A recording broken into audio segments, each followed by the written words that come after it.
Ew! Smells like it's time for another Shy Life podcast. 10, 9, 8, 7, 6, 5, 4, 3. Good luck, studio. Oh, it's the Shy Life podcast. Oh, there's going to be some drama ahead. All I wanted was a pie, and then I hatched out of an egg. Okay, bring the mic over. He's ready to record. Hello. It's the quiet ones you've got to watch, you know. Is it metaphorical? Is it deep? Is it deep? Good boy. He said all that Shy is right. Blimey, Governor. It's the Shy Life podcast. Hello, Paul. 600. Excellent. 623.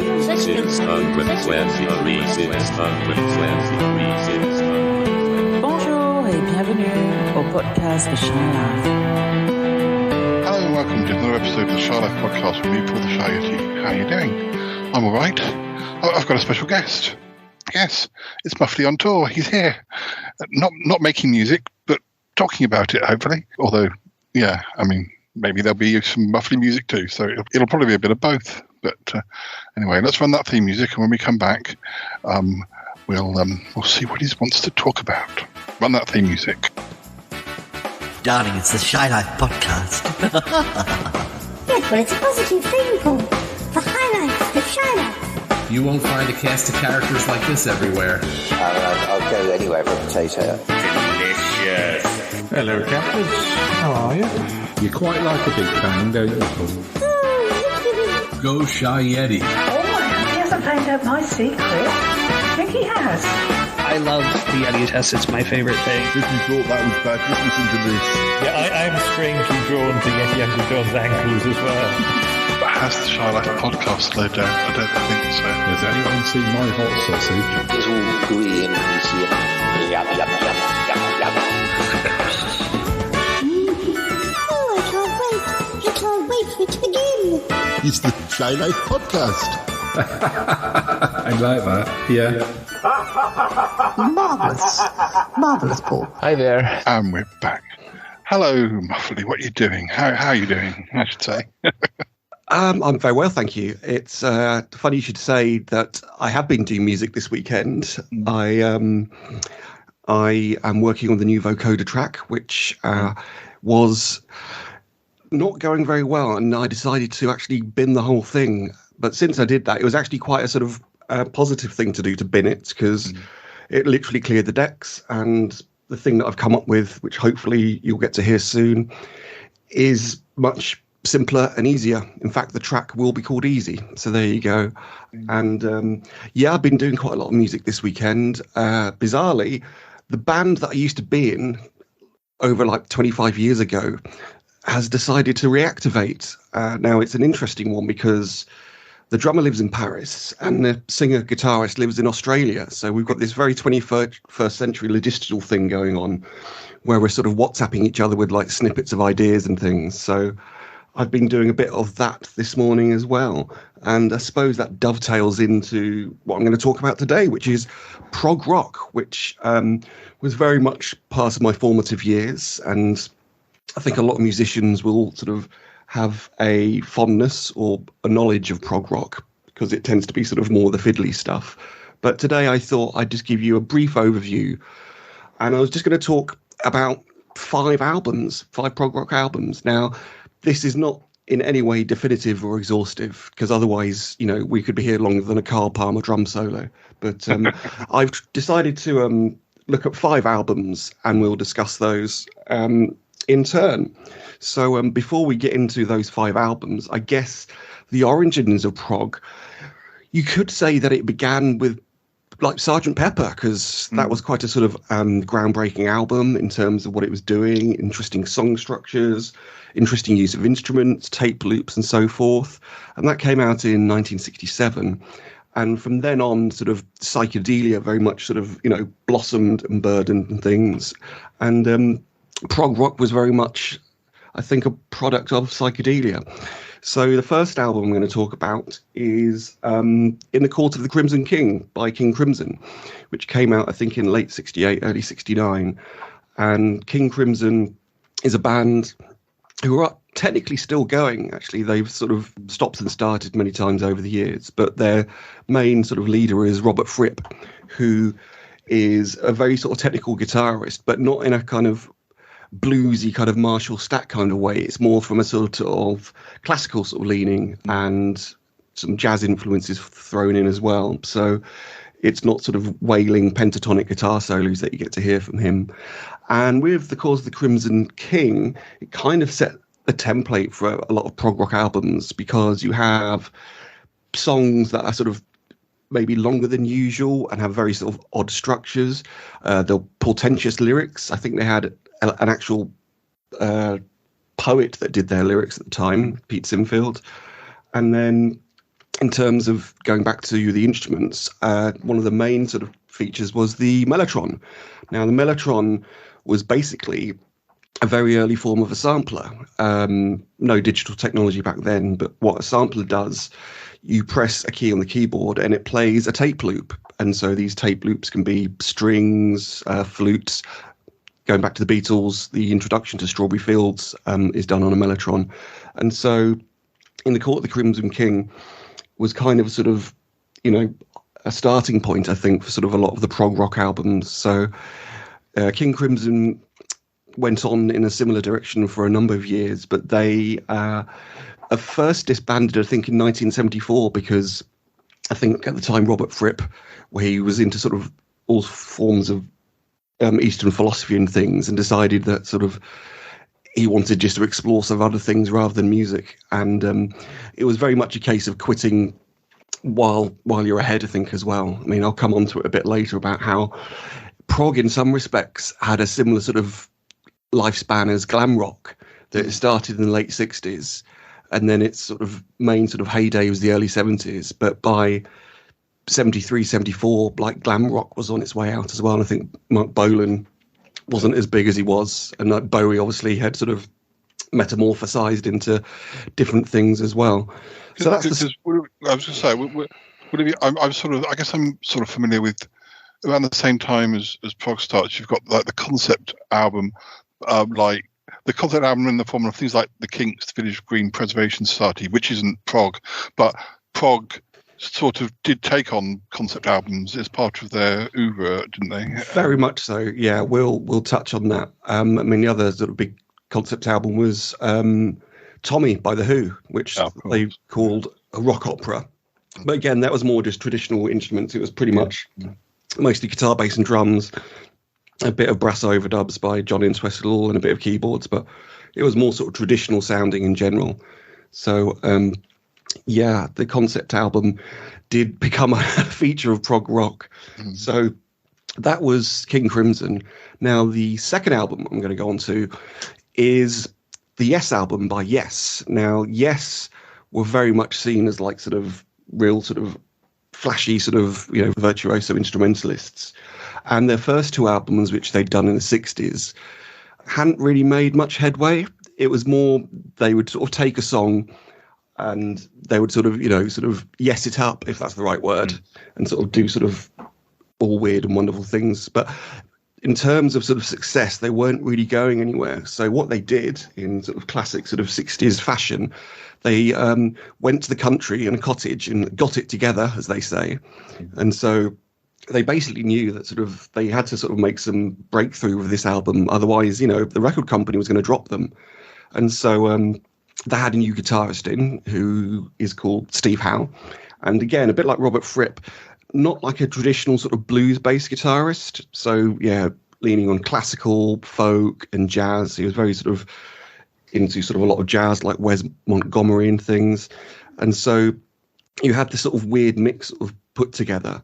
And in terms of the album, it had tracks that sort of were sort of complex, but sort of still easy on the ear, if that makes sense. And also a thing that Yes did, they were very strong on vocal harmonies. So there's lots of sort of 3-part vocal harmonies going on. And their singer, John Anderson, has a very sort of unique high vocal range. I mean, he obviously went on to work with Vangelis later on in the future. And so the Yes album is my second choice. And ironically, Rick Wakeman, who probably a lot of people have heard of, wasn't on that album. He joined, I think, the album after that, which is called Fragile. But the Yes album is good because it's one of those things, and speaking as someone who's been in bands, it definitely sounds like everyone's pulling in the right direction rather than sort of playing against each other. And the results were sort of very good. And it really was sort of their breakthrough, and they sort of became more sort of popular in the UK, and they broke America as well. So that's the second one, the Yes album. Now, following on from Yes, it's another British band that have had a very interesting lifespan, and some people know them more for their second half of their career. It's Genesis. But the Genesis album we're going to talk about is called Foxtrot. And at the time, Peter Gabriel was the vocalist with Genesis. And Genesis, in some respects, was seen as a bit of a poor man's Yes. They were doing the same kind of things in terms of arrangements and sort of keyboards and this, that, and the other.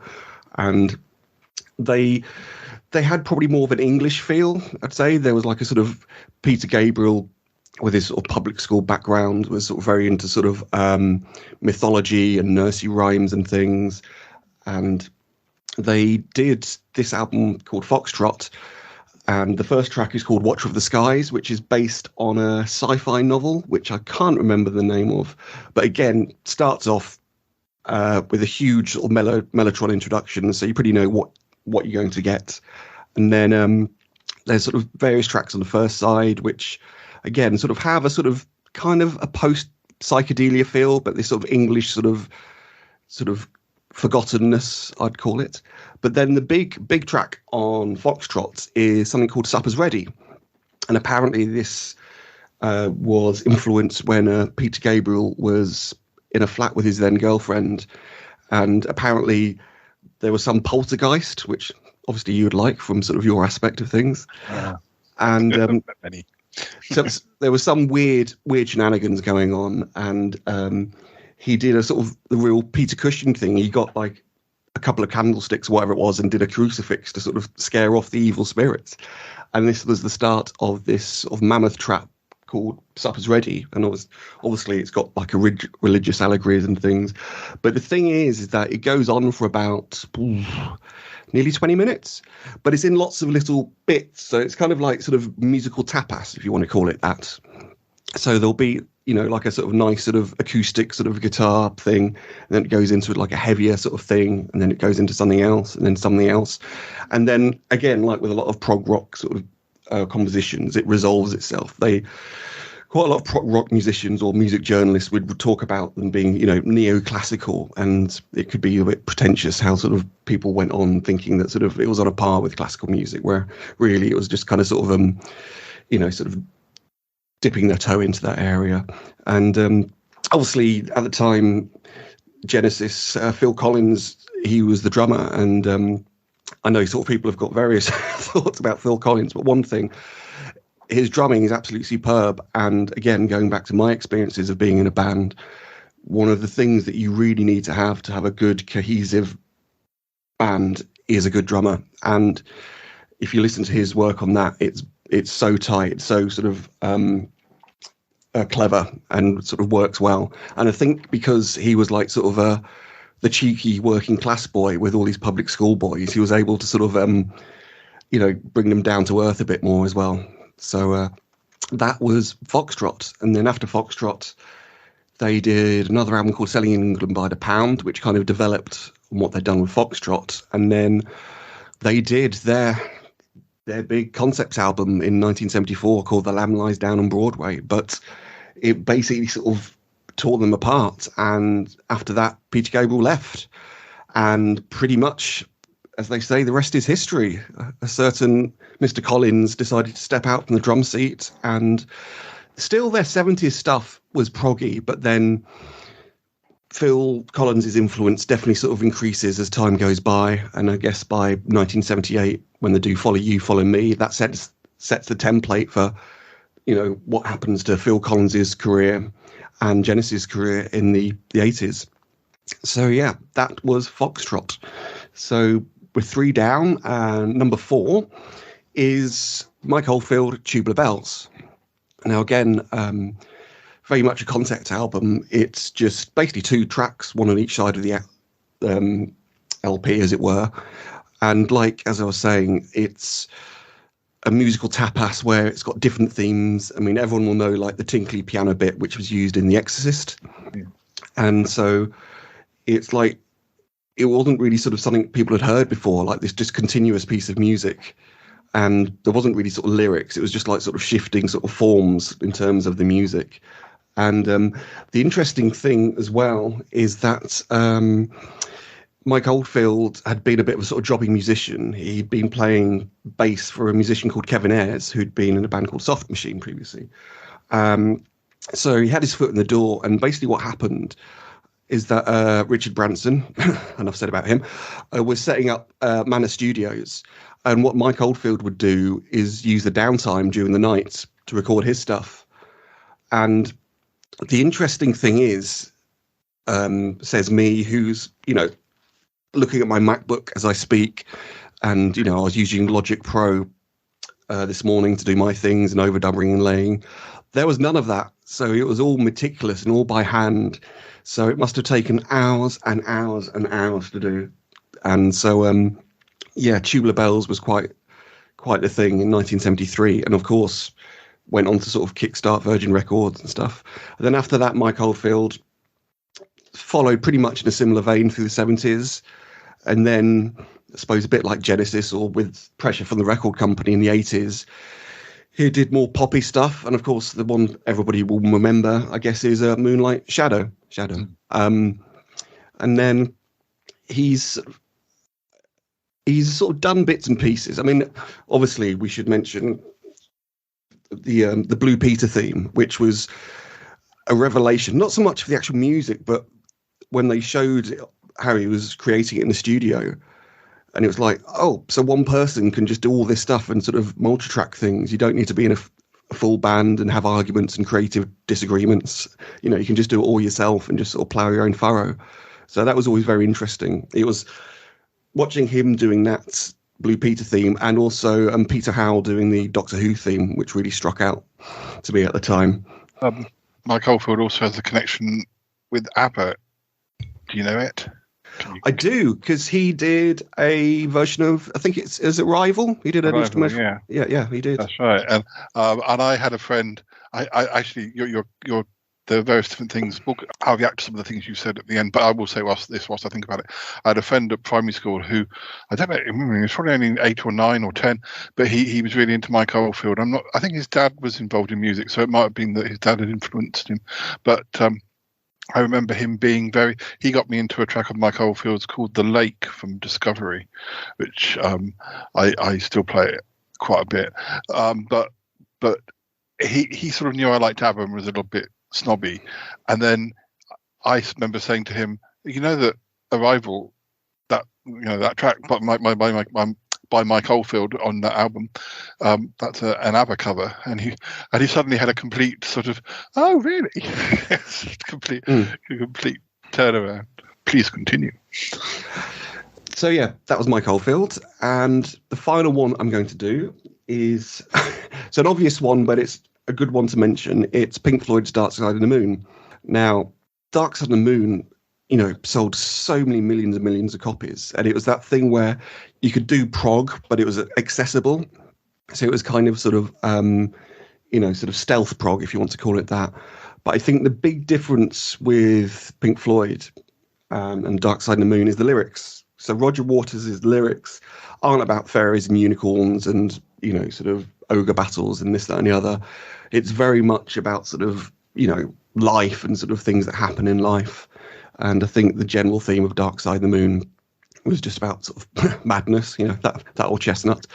And so in terms of Pink Floyd, there was the 4 of them. Roger Waters, bass, David Gilmour, guitar, Richard Wright, keyboards, Nick Mason, drums, and Waters, Gilmour, and Wright would do singing. And then this one, they sort of brought in other musicians, so there's some sax and some backing singers. So it sounded a bigger album. It sounded like a bigger production. And they'd got their hands on some new synths. So one of them is a thing called a VCS3, which very much looks like a sort of telephone exchange, and the VCS3 is good for basically making squiggly, wibbly noises and things. And so it's heard quite prominently on, it's either the VCS3 or the Synthy on the Pink Floyd track On the Run. It's not a very good impression, Andrew, but it had like sequencer properties as well. And again, sequencing was something which was very much in its infancy, that in order to do that, you had to sort of program the note sequence by hand. And so, yeah, Dark Side of the Moon, I think, kind of sort of crystallizes all aspects of prog. You've got sort of the, prog instrumentation in terms of synths. You've got some guitar solos in there. You sort of got the deep and heavy lyrics, but you still got, songs that don't necessarily sort of adhere to like a normal sort of, 3-minute sort of pop hit kind of thing. But I would say, sort of like I've touched on already, that prog for me kind of started to sort of go downhill after 73, 74, because a lot of these bands, they'd had success, and it's like that thing where like if you're all sort of on the same page wanting to achieve something, you all sort of make the effort and you compromise to an extent because you're all sort of searching for the same goal. But sort of with many of these bands, once they'd reached some form of success, either sort of members would start leaving and it became a bit of musical chairs as to sort of who was actually in the band, or they would just basically sort of do sort of similar albums, really. And it's just like, oh, it's another concept album, or it's another, keyboard, workout and stuff. It's like, well, we've heard all of that before. So I guess kind of prog for me died out in the 70s. But then again, you had sort of bands like Marillion and Pendragon, who sort of came out in like the late 70s. But then Marillion sort of became quite poppy when Fish was the vocalist. But after he left, I think they went a bit more proggy. And I think there's still like a sort of market for prog, but I think it's gone back to being a bit more niche. I mean, you could sort of argue that a band like Muse is prog, but again, they've been able to sort of do that Pink Floyd thing where they can do sort of proggy sounding stuff, but make it accessible to sort of wider people.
Property, how are you doing? Oh, no, Yeti and Good John, be quiet. What? Sorry, it's not very polite. I've just turned up and you're telling me to keep quiet. Yes, but Paul is recording. He's recording? Oh, well, I suppose I should have guessed that. Who's he recording with? Oh, he's recording with Muffley. They're talking about music. Oh, yes. So them two, they like their music, don't they? What sort of music are they talking about? Oh, it's prog rock. Prog rock? Prog rock? Oh, dear. Oh, they should have asked me to join in. Oh, I don't like to boast, but I like to think I know quite a bit about prog rock. Have they mentioned Jethro Tull yet? No, I don't think they have. Anyway, Muffley has chosen 5 albums, so Jethro Tull may not be one of the 5 albums, but so they're in the studio together, are they? Yes, they're in the studio. Oh, and Muffley wasn't just out in the car park a minute ago, was he? What do you mean? Well, now I don't know him that well face to face, but I could have sworn I saw him in the car park when I was just sort of wandering through. Well, it wasn't him. He's been in there with Paul talking for the last 20 minutes or more. Unless you saw him arrive. No, I must be wrong. It must just have looked a bit like him. Yes, most probably. You know what you're like, Yeti, Uncle John. Oh, your mind goes wandering. So what have you been up to? I'm trying to listen to the boys. Oh, can't you listen to it when he edits it? Oh, I suppose I will have to. Yes, what have you been up to? Nothing, a great deal. You've been hanging out with Milo. Look, I'd rather not talk about Milo at the moment. Oh, I'm sorry. Blimey. Well, I feel quite unwanted. You going to ask me about what I've been up to? Yes, Yeti, Uncle John. What have you been up to? Oh, well, I've been busy in the taxis, driving people about. I expect, you must have a similar life of busyness, what with, working in the supermarket. You still are working in the supermarket, I take it? Yes, it's only temporary. I mean, part-time. But, yes. It is very busy. Yeah, I'm not surprised. Maybe we should swap jobs. It might give us a better understanding of each other's work. Oh, Yeti, Uncle John, I can't drive. You can't drive? Did I know? Oh, of course you can't drive. I'm sorry, Crombie, it was a stupid idea. Yes, it was. Now, if you don't mind, I want to listen to Paul and Muffley talking about the prog rock. All right, it's fine. I'll just sit here. I'll be quiet. But will you? I mean, will you be quiet?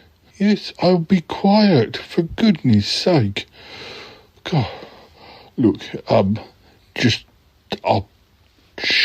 be quiet. Shh. Well, be quiet then. All right, go on. Listen, you listen. I am listening. Well, I'm glad. I might listen as well. Just to make sure that they get it right. Yes, Yeti, Uncle John, the expert of the prog rock. Well, that's one of the names they used to call me. Yes.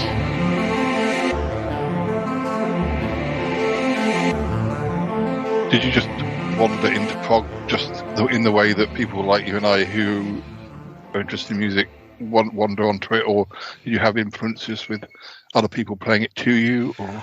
That's an easy one. It would have been my brother. My brother is 6 years older than me, and so from his bedroom, I would hear various things. So sort of thinking back, I can remember hearing Bohemian Rhapsody for the first time and like, wow, what's that? That's something different. That's not Tiger Feet, which I know has been mentioned recently. Yeah. It's like, what's all this Galileo stuff? And then, he got into Dire Straits, which isn't prog, but it was like it seemed to be sort of grown-ups music, as you were, or sort of, to me, it seems sort of very sort of grown up. But then he sort of went through a big sort of Mike Oldfield phase. So sort of, I think I've got my brother to thank or to blame for the prog thing. But interestingly, he sort of grew out of it. He sort of just went on to other things. So I think by this stage he was at sixth form and uni, so he was listening to things. He was listening to The Cure, New Order, Joy Division, and other things like that. Talk. So his sort of tastes had changed. So it was very much hymns, but it was the case that I would listen to his albums, and I was very much, I want to sort of hear more of this, and that's how it. And then I was very much the classic sort of middle class sort of boy that my parents decided that I needed to learn the piano. So from the age 8 or whatever it was, I had piano lessons, found them absolutely tedious. So I gave up after a few years. But then a few years later, when I was at secondary school, I had a friend who had a really good piano teacher. And so I picked up piano lessons again. And then what happened was, it was around that time that quite a few kids at school were getting into bands. And it was the classic thing that you'd have maybe 1 or 2 drummers, but then about 20 guitarists and maybe 1 or 2 singers. But the bass player spot seemed to be empty. And so I took it upon myself thinking, right, there's a gap in the market here. And so I taught myself to play bass. And then before I knew it, I was in 3 different bands at school. So that's kind of sort of the start of my musical journey. And I guess that sort of from there, I got into playing bass and playing the guitar and this, that, and the other. And prog was a good thing to sort of listen to, not necessarily to ape and do some kind of 20-minute epic, but you can sort of think, oh, it's nice what they did there. It's a bit like when I listen to Jazz FM these days. I'll hear something and it's like, I like the fact that you've done that, and very much the fact things that I do for the podcast. I'll hear something in Jazz FM. I won't copy it, just putting that out there. But I hear, they're using the Rhodes piano there, or they've put a Selena string ensemble with a phaser, or they've got like a nice fat bass or a vocoder. So yeah, I suppose prog was part of my musical education, really. I suppose I was sort of the opposite to you in that I didn't have an influence. So if anything, for a while, I might have been an influence on my brother. We certainly had a phase where, during Britpop, where he really liked Britpop, but was only like about 10 when it started to come about.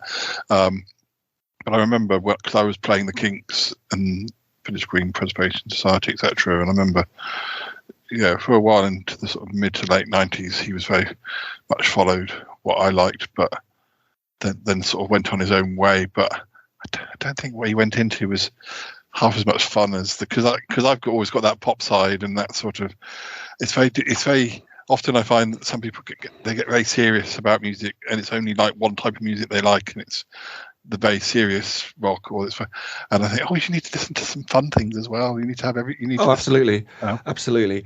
And interestingly, working on some stuff for the band that I've sort of we're back sort of doing. I sent them something and they were like, oh, that sounds really nice. And they said, oh, it's got that nice chord. And I automatically said, that's the ABBA chord. And they were like, what? I said, yeah, I listen to loads of ABBA, I should be listening to like Led Zeppelin or Deep Purple, but no, you listen to ABBA stuff and there's so much invention going on there. So yeah, it's just absolutely fantastic. We've probably not talked about a lot of the bands we've talked about today, or you've talked about today, because when we did the years, we were generally doing things that were top 10, and a lot of these prog bands didn't release singles. They would just release the albums, didn't they? Very much so, yeah. So, Genesis did later on, Yes did later on, Pink Floyd did occasionally, but later on, so we sort of, there's a bit of a gap. I mean, it's a shame, and maybe we'll do it again at some point. That's one of the reasons I wanted to talk to Martin about bands, and rather than this number one hit, sort of picking bands that were around. But even then, they're still singles acts, not albums acts. But I was just thinking of the bands that I think one of the problems I have is that I always get a little bit scared of the prog, because I'm worried there's not going to be tunes, or it's just going to go on, and I need to this. I mean, I probably, as I've said before, when I'm editing, I need to download those albums you've mentioned. I don't know. I mean, I know Dark Side. I'm not sure I know any of the other ones, although I think there's probably some early Genesis on my phone, because a while back somebody was putting up on Twitter like their favourite 10 albums from that year, and a lot of them were prog ones, and I downloaded a heck of a lot of stuff, but as usual I then get really overwhelmed and don't listen to any of it, and I need to listen to those, and because as you said, it sounds like sometimes it might be a long track, but it's made up of a bit like, I guess, the Beatles with Abbey Road, on very much side so, two, yeah. with all the little songs but that's like one long. Very much so, yeah. And I really like that. Oh, I have some facts from when you were saying Robert Fripp, of course, also known as Mr. Toyer. Indeed, yes. And he's been entertaining people over lockdown. And he plays on her most recent album and appears in the videos, and he's such a sport.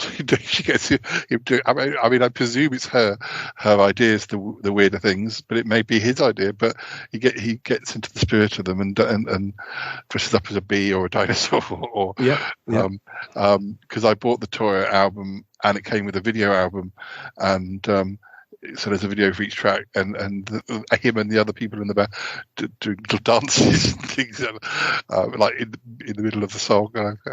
This is quite a long way from King Crimson, but very much so, yes. But you know, they're having fun and they're doing things together, which is probably the main thing. But also Pete Sinfield, you mentioned, I believe he wrote lyrics. Bucks Fizz. For Bucks Fizz, yes. And a make believe. Again, a very a long way from King Crimson, but a good song, because it's on the surface it's a very jolly song, but then sort of you listen to the lyrics and they're like sort of quite sort of biting, which is great. Yeah. When it comes to Pink Floyd, I think I did have a close friend who was very into Pink Floyd, and it was around the time I think Doctor Who was coming back in about 2005. It was, and possibly when Pink Floyd was having a big reunion, and around that time, and he was he was as excited about that or as I was about Doctor Who, and I sort of. I mean, I think he thought Pink Floyd was far more important than Doctor Who, but I had to kind of say, well, no, this is my version of what you're going through is what I'm going through. I think I did manage to kind of make him understand, but I think previously I'd mainly been interested in the very early Syd Barrett stuff. Yeah. Now, obviously, the thing with me as well with Pink Floyd is that, you know, they're very much associated with Cambridge. Yeah. You know, there's an early track called Grantchester Meadows, and you mentioned Syd Barrett, and like everyone in Liverpool's got a Beatles story. It always seemed that everyone in Cambridge had a Syd Barrett story, like, oh, I saw him in the pub the other night, or, oh, do you know he's working in the punts over the summer, and all this kind of stuff. So it was kind of this sort of mysterious figure, and there's that sort of Cambridge connection. And in fact, I think David Gilmour and Roger Waters, they went to the Cambridge High School for Boys, which became Hills Road Sixth Form College, which I went to. So there you go, a little connection there. I should also mention, I'm sure I have mentioned this, when my friend who liked Pink Floyd took me to see David Gilmour once, which it was more because he had a spare ticket, and I wasn't sure I was that interested in his solo stuff. But then when we got to the end and Bowie came on as a I've seen that. just for the encore for a couple of songs, because of course he'd covered some Syd Barrett era. He'd done See Me Play on Pinups, I think it was, and I think he sang that night. Did he sing Arnold Lane as well? That rings a bell. Yes, yeah. So yes, I'm not saying I was asleep, but I was suddenly much more wide awake, and I believe that was one of the few things he did after he sort of retired. Live things he did. So that was a sort of. So I'm very glad that at being more of a Bowie fan than a of course, Floyd yeah, fan. Yeah, because I would never have. Although I say I'm a fan, I would never have gone as far as trying to get tickets for anything that he was doing, because I was more used to the gigs I went to with Callum and various friends were always the much more middle range sort of size gigs. I think I saw Radiohead in about 97 in a very big venue, but that was a rare ditto. case. Yeah, I think I saw them. Yeah, it was Wembley Arena, 1997. I seem to remember. We were probably there at the same time, standing next to each other. Yes, and DJ Shadow was the support. Yeah. Yes, that's right. I mean, I don't know how many nights they do. It might have been that we were on different nights. But we might have. You never know. It's a small world. Yeah. But generally, I went to things that were sort of like the Astoria or very much so. Or sort of. Or of the Britpop bands I saw, I didn't ever see Blur or Oasis. I tended to see Suede or Sleeper or Supergrass. I didn't see Supergrass live, but I saw Suede quite a few times, and I saw Sleeper, and some of the other usual suspects as well. Yeah, and Pulp I saw the sort of. I think they might have been the band I saw when they were the big, not including Radiohead, but of the sort. I saw them around the time that Different Class was coming out, and it wasn't long after Common People, and I was really near the front, and I was sort of not worthy sort of thing. I saw them in Finsbury Park in 1998, and I think was it This Is Hardcore had come out.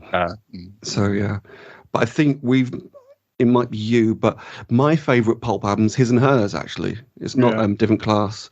His and Hers, because again, they're like we were talking about the bands previously, they just seem to be on the cusp, and that's when it sort of all really sort of just seemed to gel together, and they got that momentum. Yeah, I remember buying His and Hers when it was just a review in like Enemy or Melody Maker saying it was really good, but nobody knew. Well, I mean, some people must have known about them because they've been around forever. But I vaguely remembered seeing the video for Razzmatazz, which wasn't actually on that album, but it was on the previous album. But again, should have been a hit and wasn't. Probably by seeing it on the chart show, because the chart show was very good at sort of bringing things up which weren't necessarily hits. Yeah, absolutely. Yeah. Yeah, I thought, well, I'll give His and Hers a go, and I was very glad I did. And Lip Gloss is one of my favourites. Songs of theirs, which some of these songs that should have been bigger hits, and it's always annoying when it happens where their band's later songs are bigger, but actually some of their best stuff is before that. Very much so, yeah. I remember the first Catatonia album had some okay songs on. Had some. I mean, chart-wise, had some minor hits, but probably they were much better. It was much better. I think it was Way Beyond Blue might have been the album. It was much better than the albums that actually did really well from them. That I got told off. There was a single they released called "You've Got a Lot to Answer For," and yeah, and I played that a lot, so much so that there was a girl in the flat below, in the room below me. She said, "You played that song so much that." I was sort of not sure whether to come and complain or what I did do is go down to the record shop and buy it. Because I like it so much. So I think Keris probably owes me a pint for one sale. But yeah, we always like going to see bands that were kind of, or even the ones that were less famous than those ones, or the ones just where you were going to what's it called? Was it the Alley Cat or something in Reading we used to go to? That was even smaller. And I saw people like Glenn Tilbrook just playing acoustic, and you just shout out Pink Floyd, and he'd do a Pink Floyd song, or he could just do anything basically. Yeah, And he was funny. So what more could you ask, that he could do a brilliant cover version of lots of people and be funny. And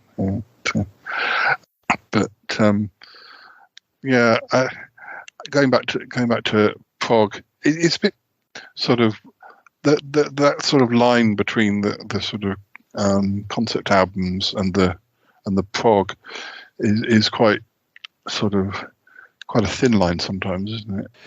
Yeah, and also the thing where the pretentiousness just overwhelms everything, and it's just like, okay, just please stop. You've done enough now. Because not only am I familiar with the Village Green Preservation Society, I like Victoria, which is that the album? Well, it's got a long title, that one. That's the one the album that comes afterwards, and then there's Lola versus the Power Go Round. I can never remember that name. Yeah, I can never remember the full name. So they definitely got the right prog titles, but they're not prog. They're definitely just still concept. Indeed. Would you say is Led Zeppelin prog? I mean, their albums aren't necessarily like Yes type prog, where there's like 2 tracks or something. No, there's some proggy elements in there. Not so much on the earlier albums, which are very much blues rock, but they had John Paul Jones, who, as well as playing bass, would play keyboards. And you get to the album Houses of the Holy and something like the Rain Song, and it's very much lots of piano, lots of mellotron, and very sort of expansive. And then if you think of the track Kashmir, which was on Physical Graffiti, you could say that's quite proggy, sort of, it's quite sort of different to like a 3-minute sort of blues rock song.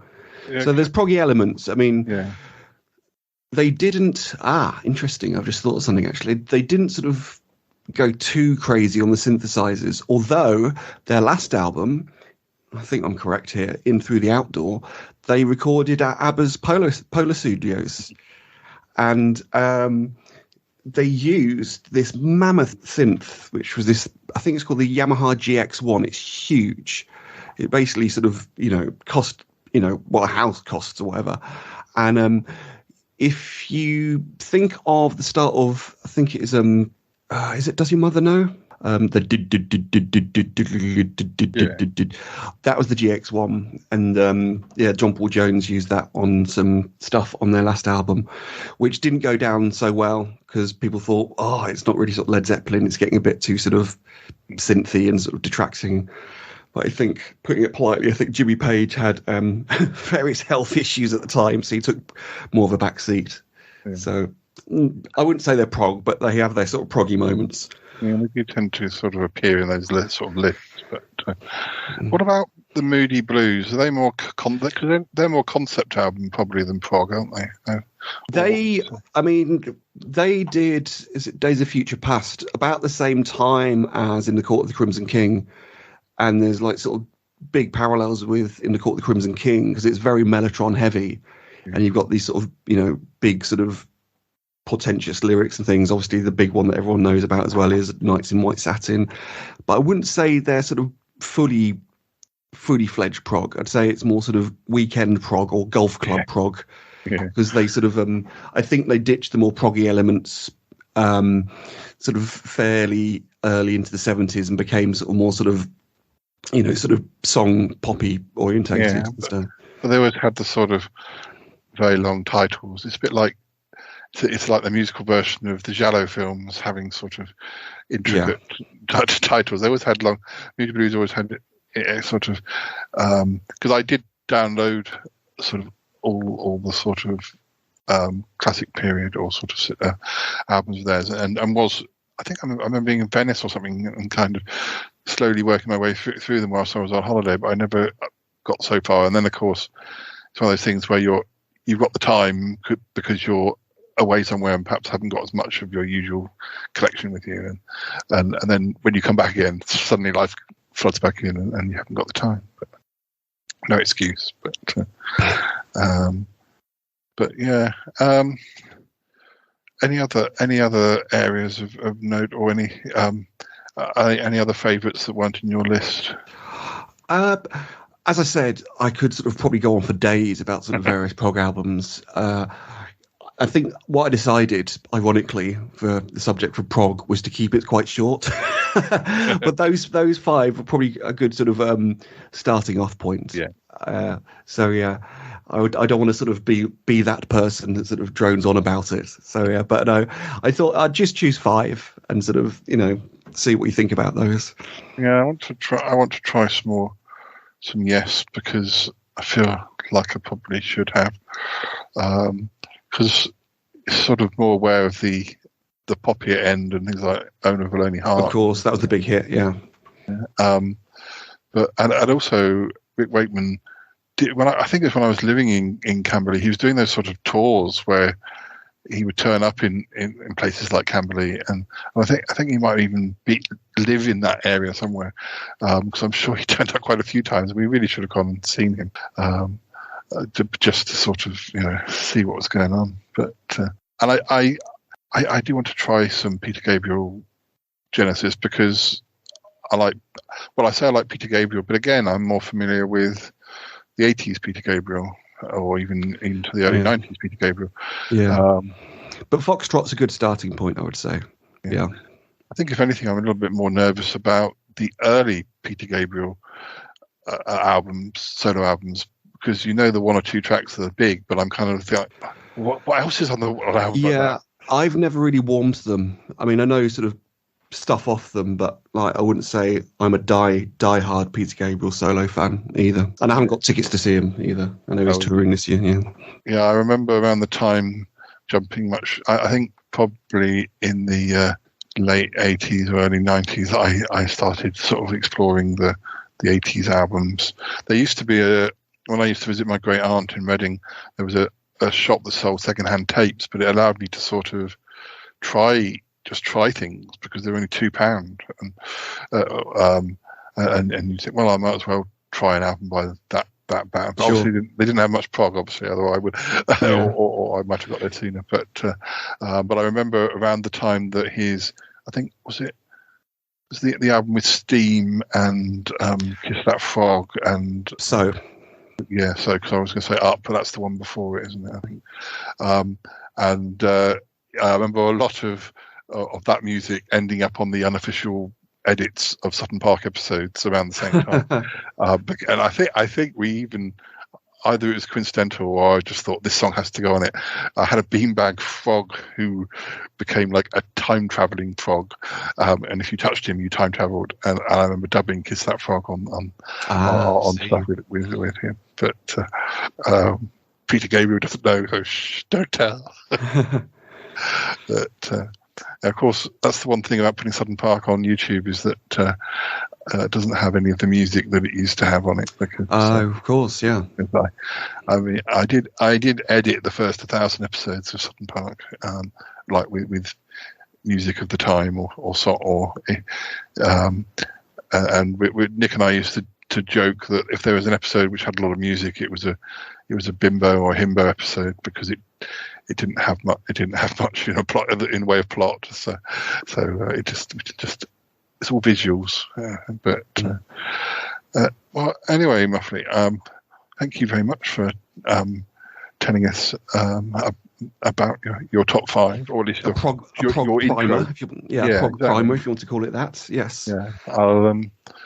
I will definitely. That'll be my homework. And listeners, make it your homework too. Well, if you've got one of them music plans like I do, where it's not going to cost me anything to do it, it's just, it's probably best just to start with 3 or 4 or 5 or whatever, because when I went and did that top 20 or whatever that was on Twitter, I was like, well, where do I start with this?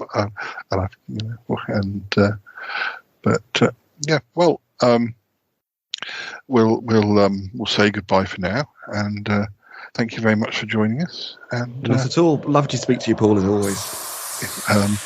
And we'll speak to you again soon. Okay. Bye-bye. Bye-bye for now.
Psst. Oh, Yeti Uncle John. How are you? Oh, fine. Is Muffley going? Is Muffley going? He's just getting his bags and stuff. I'm just going to speak to him before he leaves. Oh, yeah. It's weird. I was just saying to Cromitty, I thought I saw him out in the car park about half an hour ago, but it couldn't possibly have been him, because as Cromitty said, he was in there talking with you. There's definitely a guy. I saw a guy. Must have been seeing things. You must have been seeing things, yes. How are you doing? All right? Yes, I was interested to hear that you were talking about prog rock. We were, yes. Well, Muffley was the expert, and I knew some things.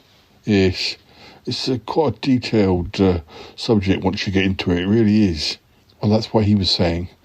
But we just picked certain groups, or he picked certain groups this time. Yes, well, I don't know if you knew, but I'm quite the expert in prog. So maybe next time you talk about it, you might want me on the panel alongside Muffley. Well, maybe, but, sometimes there can be too many voices, and, I get the message. My views aren't worth knowing. I never said that. Look, Muffley's coming now. I need to say goodbye to him. All right. I don't know when I'm not wanted. Oh, get the Uncle John. Oh, dear. Muffley. Oh, well, Muffley, I think that went really well. Yeah, I mean, it's been a while since I've sort of talked about that kind of stuff. So, as I say, it's one thing that I think Toby Haydock mentions it actually on his podcast, is that if you like something, you shouldn't be ashamed of it. And like if it's prog rock or if it's, sort of disco or whatever, it's far too easy to like sort of have people say, oh, that's rubbish. No. Well, no, if you like it, that's good enough. Yeah. I think I spent most of my childhood liking things that weren't popular at the time, even if they then later became popular. Long may that continue. Yeah. Yeah. So I've always been kind of like, well, I don't care. Even to the point of getting a little bit snobby during the Britpop era of what I could listen to, and then like maybe popular things coming up in the background and thinking, I kind of like them too, or I kind of like that song by Britney Spears. I'm not really allowed to like that. And then kind of going, oh, sod it. Doesn't matter. I just like all of it. But it is sort of difficult to, some people a bit too self-aware about what they're liking. Indeed. But I will definitely download those albums. And okie dokie. I'd like to know what you think. Yeah, great stuff. Yeah. Okay. Well, I can hear the theme music coming, so indeed, we'll say goodbye for now. And yes, I'm sure I've got lots of plans coming up, so I'll let you know, and we'll have you back on the show soon. Ah, lovely. Okay. Bye for now. Bye.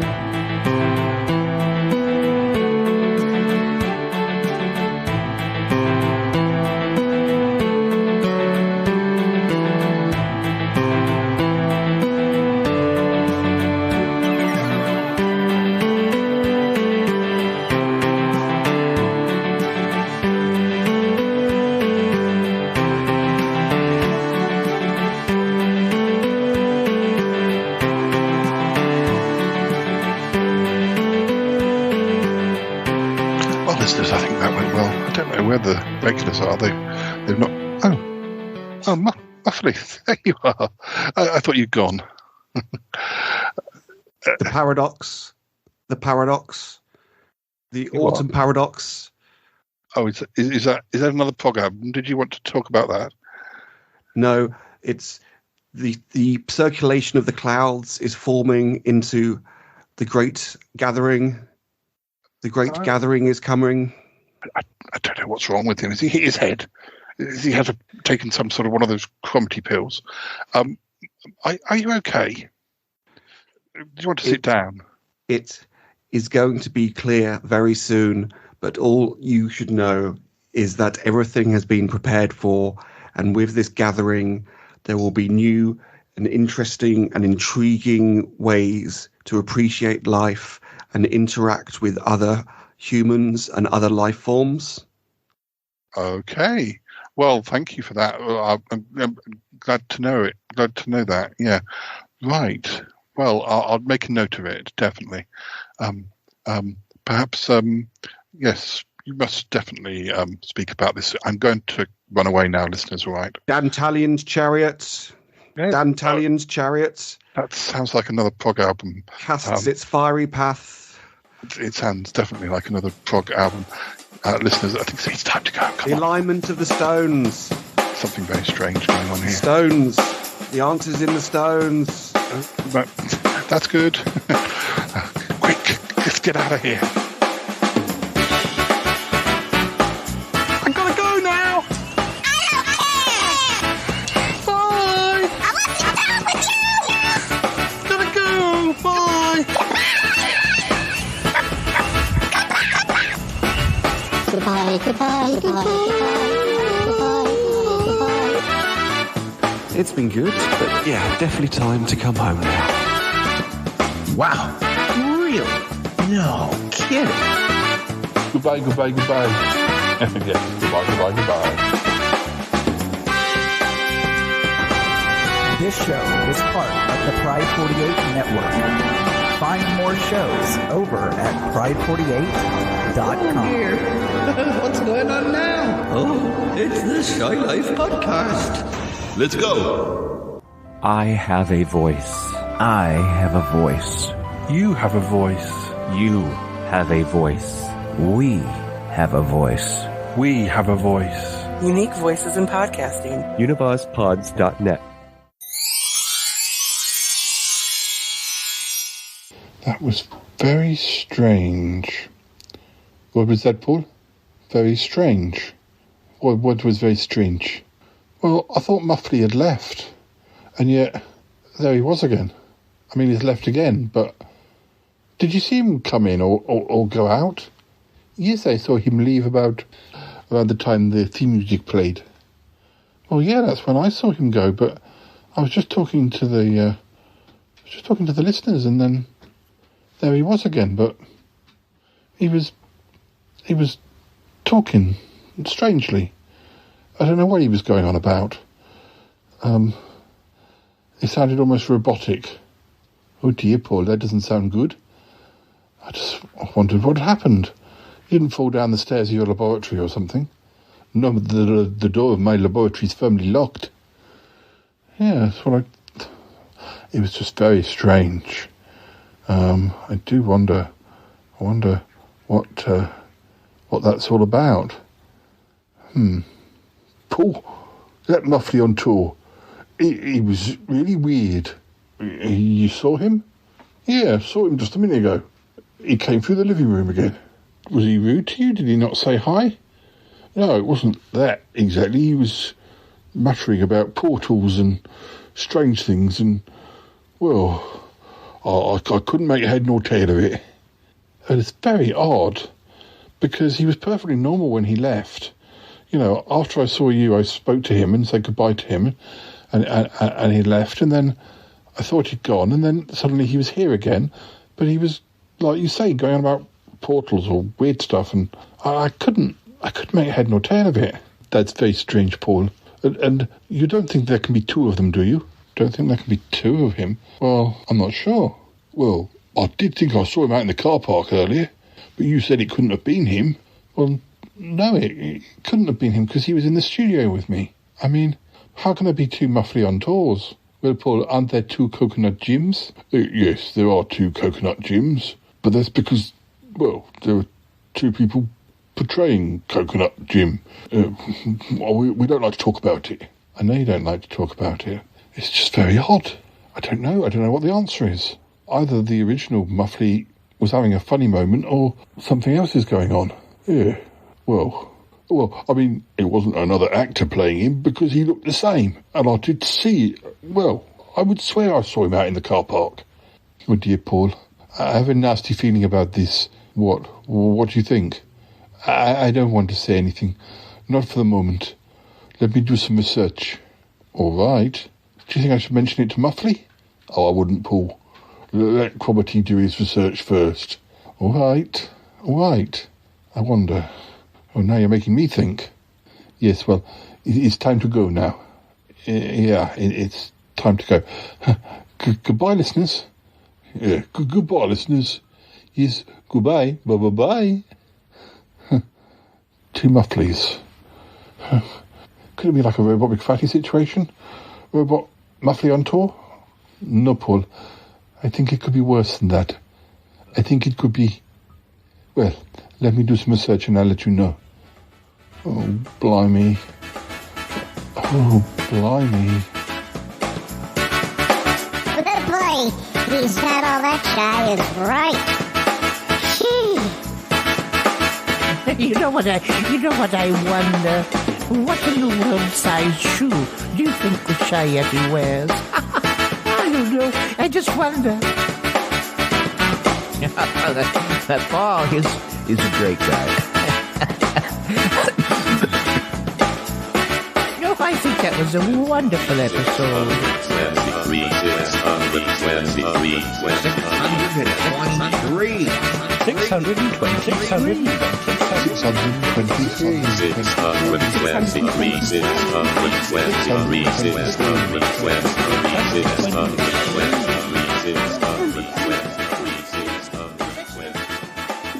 I've heard that Paul's extremely nimble.